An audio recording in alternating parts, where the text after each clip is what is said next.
দেশের সাম্প্রদায়িক দাঙ্গা বাঁধিয়ে ভারত ও আওয়ামী লীগ নির্বাচন বানচালের ষড়যন্ত্র করতে পারে বলে শঙ্কা প্রকাশ করেছেন বিএনপি নেতারা। শুক্রবার বিকেলে জাতীয় প্রেসক্লাবে বাংলাদেশ পূজা উদযাপন ফ্রন্টের আয়োজনে সনাতনী সমাবেশে এসব কথা বলেন তারা। বিএনপির জ্যেষ্ঠ যুগ্ম মহাসচিব রুহুল কবির রিজভী বলেন, কলকাতায় অফিস খুলে বাংলাদেশ বিরোধী কার্যকলাপ করেছেন শেখ হাসিনা। এদিকে কেউ যাতে নির্বাচন বানচাল করতে না পারে সেদিকে নজর রাখার আহ্বান জানান বিএনপির স্থায়ী কমিটির সদস্য গয়েশ্বর চন্দ্র রায়।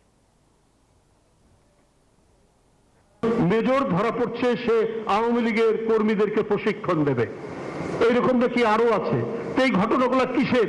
কলকাতায় কার্যালয় আর বাংলাদেশের ভিতরে এই সমস্ত ঘটনার যে যোগসূত্র নেই তা বলা যাবে না।